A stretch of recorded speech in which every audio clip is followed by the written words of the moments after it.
Bonjour à tous et bienvenue dans ce journal. Voici tout de suite les titres que nous allons développer dans cette édition. Déception pour les pongistes de Pontoise-Cergy en demi-finale de Ligue des Champions. Les Valdoisiens se sont inclinés 3-0 face aux Allemands de Düsseldorf. Un match retour est prévu début avril. Le récit de la rencontre dans un instant. Un graffeur américain dans un collège de Villiers-le-Bel cette semaine pour inciter les élèves à ne pas lâcher les études. Nous avons rencontré l'artiste new-yorkais Tekid 170. Portrait dans ce journal. La Ligue des Champions ne sourit pas au club français. Pontoise-Cergy a été bousculé par les Allemands de Düsseldorf jeudi soir, vainqueur de la première manche. Un sursaut est possible en avril prochain. Le club de tennis de table du Val d'Oise est un abonné aux exploits. Il est d'ailleurs le tenant du titre. Retour sur cette rencontre avec Olivier Zanetta.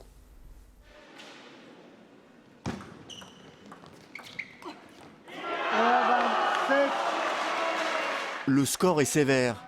Le Borussia Düsseldorf a remporté jeudi ses 3 matchs face à Pontoise-Cergy en demi-finale de Ligue des Champions, 3-0. Et pourtant, pas de nette domination.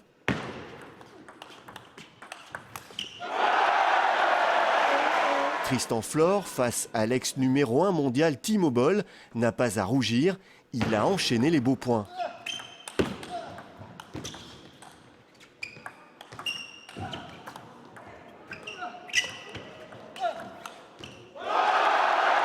Pontoise-Cergy a peut-être manqué de réalisme, les Allemands ont mieux su gérer leur match.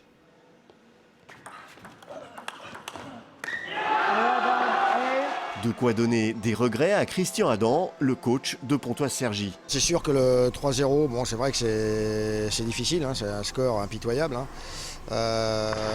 Effectivement, le match a été serré, on perd deux matchs 3-2, par la plus petite des écarts. Mais voilà, on les perd. Ça laisse quand même un goût amer parce que bon, 3-0, c'est quand même... c'est un peu sévère. À mon avis, c'est un peu sévère. Pontoise-Cergy part avec un lourd handicap avant le match retour à Düsseldorf. Le goal average n'est pas en faveur des Valdoisiens. Il va falloir trouver la solution pour garder l'espoir de conserver le titre européen. Il faudra essayer de prendre des risques, aller chercher Timo Boll, peut-être avec un Marcos, allant chercher Timo Boll pour essayer de...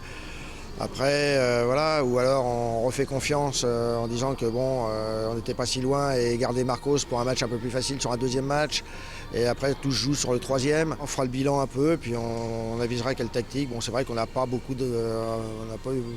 on peut prendre des risques, voilà. Mais on peut prendre des risques, mais il faut prendre des risques calculés quand même. Match dans le match, jeudi soir, la rencontre des homonymes, les Suédois Karlsson.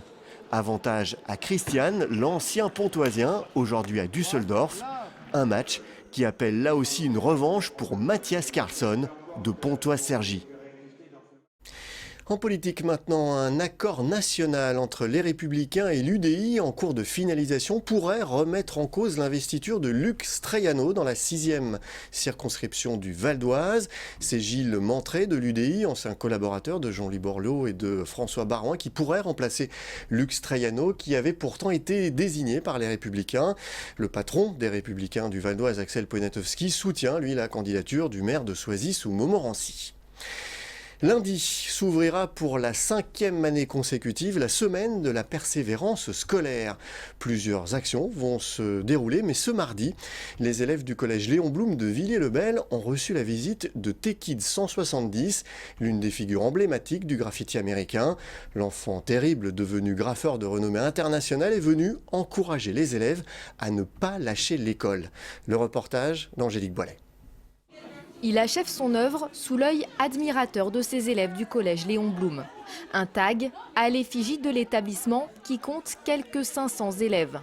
Pas de cours cet après-midi-là pour ces collégiens, mais un moment privilégié avec Tekid 170, icône du graffiti américain. Hello.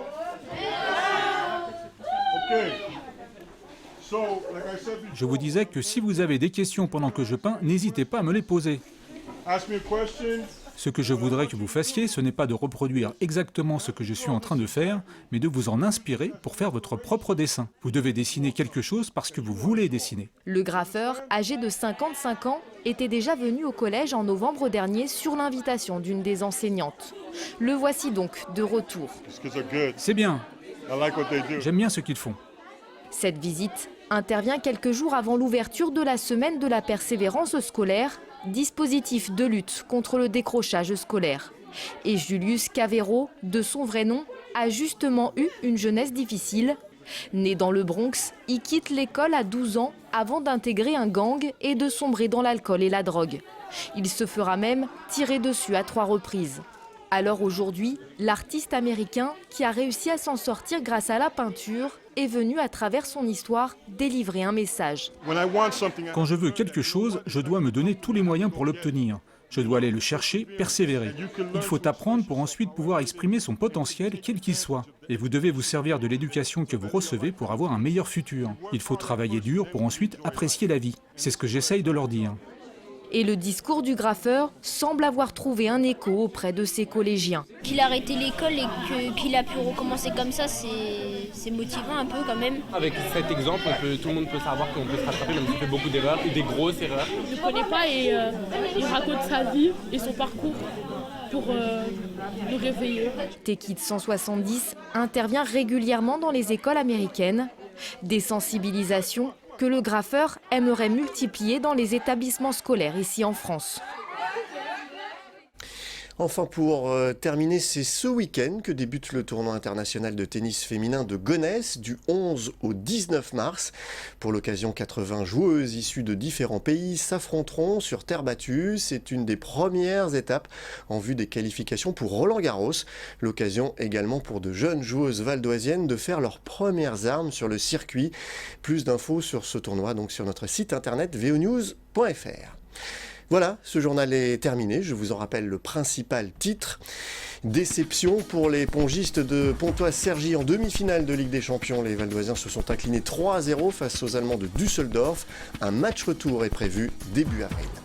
Merci d'avoir suivi ce journal. Et puis n'oubliez pas que l'info continue sur notre site internet vonews.fr. À très bientôt.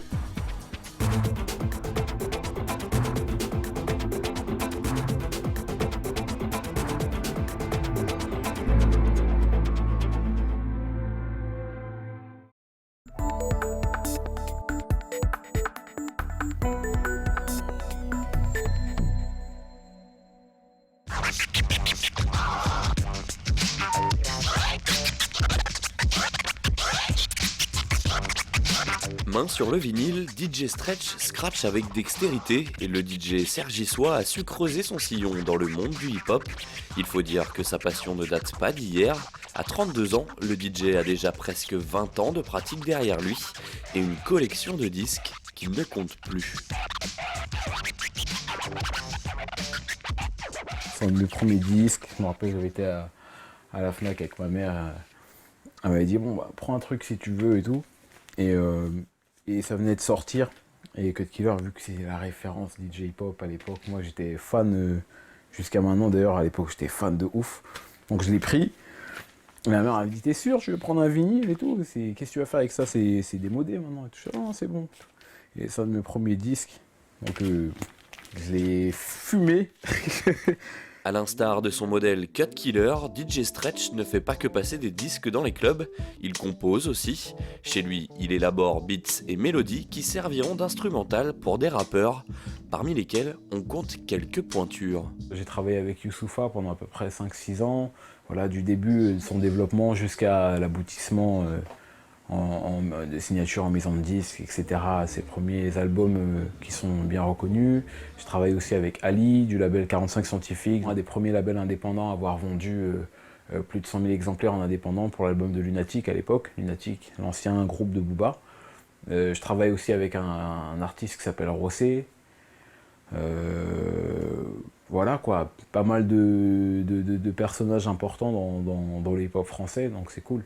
Qui dit hip-hop dit battle. Le 20 mai dernier, au nouveau casino à Paris, DJ Stretch participe à sa toute première compétition, l'International Red Bull Freestyle.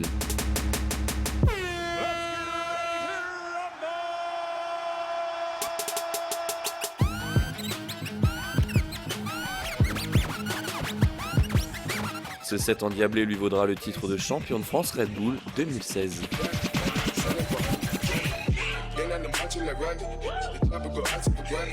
Donc voilà, hein. Mortel. Là, le Red Bull, ça existe depuis 2010. Et cette année, la France participe. L'année dernière, la France n'était pas dans les pays participants, donc c'est cool. Tout le monde en main en l'air.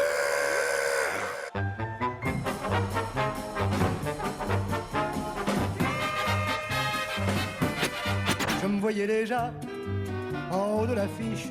Dans mon set, j'ai intégré un morceau de Charles Aznavour, parce que je sais que quand tu représentes le Red Bull, il faut qu'il y ait une identité française qui ressorte.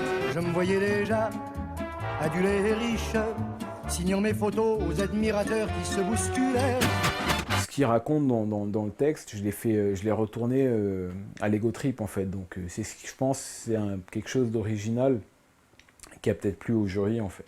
Après ce sacre national, DJ Stretch défendra les couleurs de la France pour la finale mondiale.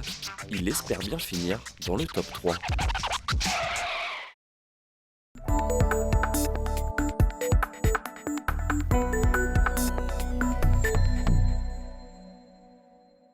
C'est une invention digne d'un film de science-fiction, un cyborg végétal baptisé Biome.